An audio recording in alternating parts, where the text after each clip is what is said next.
Du möchtest die Geschwindigkeit deiner Zunge trainieren. Und hier ist es immer im Vorfeld wichtig, ein paar Punkte zu wissen.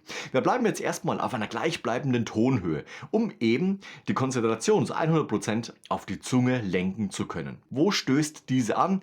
Wie klingt unsere Trompete? Habe ich eventuell twa twa twa, kleine Nebentöne dabei oder habe ich da da da da da da da, alles auf einer gleichbleibenden Tonhöhe. Und hier ist es wichtig, wenn du gleich startest, wir nehmen C2 als Startton, dass unser Ansatz stabil ist. Nicht zu locker, aber auch nicht zu überspannt.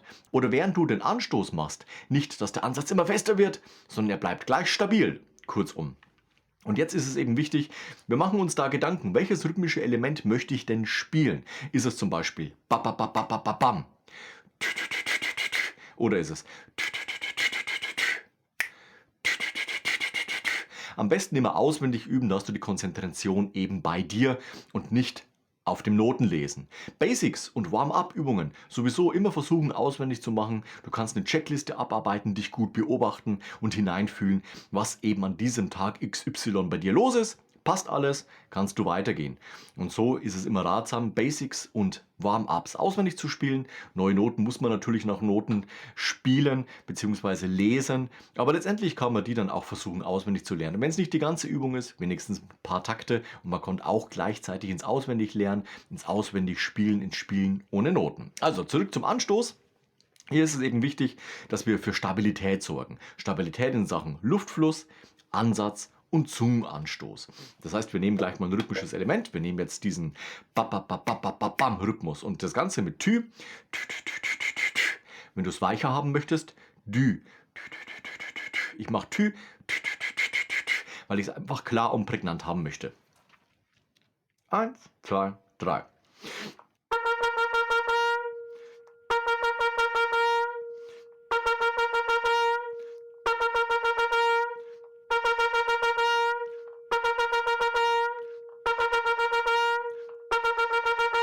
Und du merkst, ich habe das Tempo beschleunigt. Das heißt, ich gehe automatisch gleich immer in das Geschwindigkeitstraining. Erstmal zur Kontrolle. Ba, ba, ba, ba, ba, ba, ba.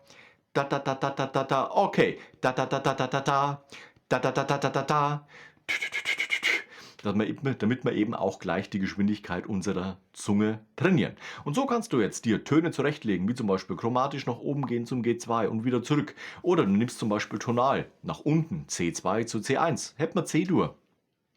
Oder du bleibst auf einer gleichbleibenden Tonhöhe. Oder du baust zum Beispiel den Wechselton ein, dass du zum Beispiel spielst CD, CD, CD, C, CD, CD, CD, C oder CH, CH, CH, C. Auch solche Sachen sind möglich. Oder dann Terzen oder Quarten und so weiter. Und du hast eine Übung und kannst sehr viel Variation draus bauen. Da sind der Fantasie letztendlich keine Grenzen gesetzt oder da da da da da da da. Also haben wir da auch wieder eine tonale Folge, die uns zum Beispiel CH, A, CH, A, C auch hier in Bewegung bringt. Oder gespiegelt, dann hast du C, D, E, geht es eben nach oben.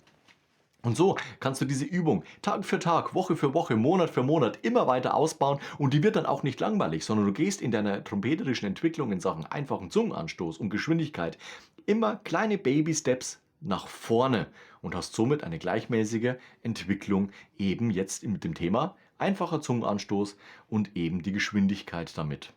Dabei wünsche ich dir viel Erfolg. Lass gerne am Ende von diesem Video ein Like und Abo da. Welche Übungen machst du? Schreib das gerne in die Kommentare. Ansonsten sehen wir uns nächste Woche zu einem neuen Video rund ums Trompete spielen. Bis dahin, ciao, euer Nico.